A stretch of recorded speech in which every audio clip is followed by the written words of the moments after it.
बदलाव बनिए जो दुनिया में आप देखना चाहते हैं। ये वाक्य आज से सालों पहले महात्मा गांधी ने कहे थे और इन वाक्यों को अगर किसी व्यक्ति ने हकीकत में बदला है तो वो है इलॉन मस्क। इलॉन मस्क अफ्रीकी मूल के इन्वेस्टर, इंजीनियर और बिजनेसमैन हैं और आज के समय में वे पूरी दुनिया में अपनी दूरगामी सोच की वजह से काफी प्रसिद्धि पा चुके हैं। इलॉन मस्क की सोच हमेशा से ही इंसानों की परेशानियों को दूर करने पर केंद्रित रही है और इसी सोच की वजह से वे पूरी दुनिया भर में जीनियस एंटरप्रेन्योर के नाम से भी जाने जाते हैं। एलॉन आज के समय में फोर्ब्स के अनुसार दुनिया के 21वें सबसे धनी व्यक्ति हैं। लेकिन दोस्तों, कोई भी व्यक्ति जन्म से अमीर नहीं होता। इस पायदान पर पहुंचने के लिए उसे ना जाने कितनी मेहनत करनी पड़ती है। ठीक उसी तरह ही इलॉन मस्क ने भी बचपन से ही काफी मेहनत की और बहुत सारे संघर्षों के बाद आज वे लाखों युवाओं के लिए एक इंस्पिरेशन बन चुके हैं। तो चलिए दोस्तों, इलॉन मस्क के इस मोटिवेशनल लाइफ जर्नी को हम शुरू से जानते हैं। तो दोस्तों, कहानी की शुरुआत होती है आज से करीब 46 साल पहले से, जब साउथ अफ्रीका के प्रिटोरिया शहर में 28 जून 1971 को इलॉन मस्क का जन्म हुआ। उनके पिता का नाम एरोल मस्क था और वे एक इंजीनियर होने के साथ साथ एक पायलट भी थे और उनकी मां का नाम मेई मस्क था, जो कि एक मॉडल और डाइटिशियन थी। इलॉन मस्क बचपन से ही पढ़ने में काफी दिलचस्पी रखते थे और हमेशा ही किताबों के आसपास देखे जाते थे और सिर्फ 10 साल की उम्र में उनको कंप्यूटर्स में भी काफी इंटरेस्ट हो गया था और सिर्फ 12 साल की छोटी सी उम्र में उन्होंने कंप्यूटर प्रोग्रामिंग सीखकर एक ब्लास्टर नाम का गेम बना डाला, जिसे कि उन्होंने $500 की कीमत पर पीसी एंड ऑफिस टेक्नोलॉजी नाम की एक कंपनी को बेच दिया और यहीं से इलॉन मस्क की प्रतिभा साफ साफ झलकने लगी थी। वो बचपन में आइजैक आसिमोव की किताबें पढ़ा करते थे और शायद यहीं से उनको टेक्नोलॉजी के प्रति इतना लगाव हो गया था। बचपन में इलॉन को स्कूल के दिनों में बहुत परेशान किया जाता था। एक बार तो कुछ लड़कों के एक ग्रुप ने उनको सीढ़ियों से धक्का दे दिया और उनको तब तक मारा जब तक कि वह बेहोश नहीं हो गए। इसके लिए उन्हें कई दिनों तक हॉस्पिटल में भी भर्ती होना पड़ा था। लेकिन दोस्तों, इलॉन मस्क को भले ही बचपन में इतनी सारी परेशानियों का सामना करना पड़ा, पर आगे चलकर उन्होंने मानवता के हित में काफी सराहनीय काम किया। 17 साल की उम्र में इलॉन मस्क ने क्वीन यूनिवर्सिटी से अपनी ग्रेजुएशन की पढ़ाई शुरू की और वहां पर 2 साल पढ़ने के बाद वे यूनिवर्सिटी ऑफ पेंसिल्वेनिया ट्रांसफर हो गए, जहां उन्होंने 1992 में फिजिक्स में बैचलर ऑफ साइंस की डिग्री ली।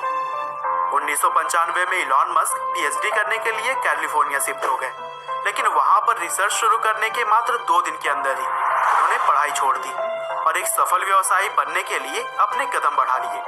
1995 में अपने भाई के साथ इलॉन मस्क ने जिप2 नाम की एक सॉफ्टवेयर कंपनी शुरू की, जिसे कि आगे चलकर कॉम्पैक्ट ने $307 मिलियन जैसी बड़ी रकम देकर खरीद ली और इसके बिकने के बाद जिप2 में अपने 7% के शेयर से इलॉन मस्क को कुल $22 मिलियन मिले और फिर 1999 में इन पैसों में से $10 मिलियन का इन्वेस्ट करते हुए इलॉन ने X.com की स्थापना की, जो कि एक फाइनेंशियल सर्विस देने वाली कंपनी थी और 1 साल बाद यह कंपनी कॉन्फिनिटी नाम की एक कंपनी के साथ जुड़ गई। और दोस्तों, बता दूं कि कॉन्फिनिटी कंपनी की एक मनी ट्रांसफर सर्विस हुआ करती थी, जिसे कि अब हम पेपाल के नाम से जानते हैं और तभी से लेकर अब तक पेपाल मनी ट्रांसफर का काफी लोकप्रिय माध्यम रहा है। 2002 में ईबे ने पेपाल को $1.5 बिलियन की अविश्वसनीय रकम देकर खरीद लिया और इस डील के बाद इलॉन मस्क को $165 मिलियन मिले। और दोस्तों, बता दूं कि इलॉन मस्क पेपाल के सबसे बड़े शेयर होल्डर थे और फिर 2002 में अपने जमा किए हुए पैसों में से $100 मिलियन की बड़ी रकम के साथ इलॉन मस्क ने स्पेस एक्स नाम की एक कंपनी की स्थापना की और यह कंपनी आज के समय में स्पेस लॉन्चिंग व्हीकल बनाने में कार्यरत है। और मस्क ने एक इंटरव्यू में बताया कि 2030 तक वे इंसानों को मंगल ग्रह पर बसाने की पूरी तैयारी में है। 2003 में इलॉन मस्क ने 2 लोगों के साथ मिलकर टेस्ला इंक नाम की एक और कंपनी की शुरुआत की और 2008 के बाद से ही वे टेस्ला के सीईओ के तौर पर काम कर रहे हैं। और दोस्तों, शायद आपको तो पता ही होगा कि टेस्ला की खासियत इसकी लाजवाब इलेक्ट्रिक कार्स है। और फिर 2006 में मस्क ने अपने कजन की कंपनी सोलर सिटी को फाइनेंशियल कैपिटल मुहैया करवाकर इसे शुरू करने में अहम रोल अदा किया और फिर 2013 में सोलर सिटी यूनाइटेड स्टेट में सोलर पावर सिस्टम मुहैया कराने वाली दूसरी सबसे बड़ी कंपनी बन गई। और फिर आगे चलकर 2016 में टेस्ला इंक ने सोलर सिटी को अपने अंतर्गत ले लिया और आज के समय में सोलर सिटी पूरी तरह से टेस्ला इंक के अंतर्गत ही काम करती है।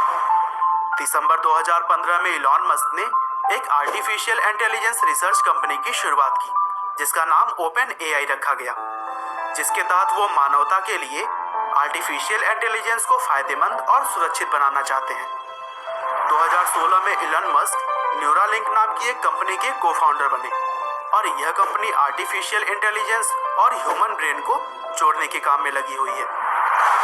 तो कुल मिलाजुलाकर दोस्तों देखा ना आपने, एलॉन मस्क किस तरह से अलग अलग तरह के बहुत सारे कामों में लगे हुए हैं और इस बात से उन्होंने साबित कर दिया है कि उनके जैसा सोच रखने वाले व्यक्ति कुछ बड़ा कर पाते हैं। वैसे तो आज वो एक जानी मानी हस्ती हैं और दुनिया भर में नाम कमा चुके हैं, लेकिन उनका मानना है कि दुनिया में अभी भी बहुत सारी ऐसी चीजें हैं जिसे कि बेहतर करके मानव के हितों में काम किया जा सकता है।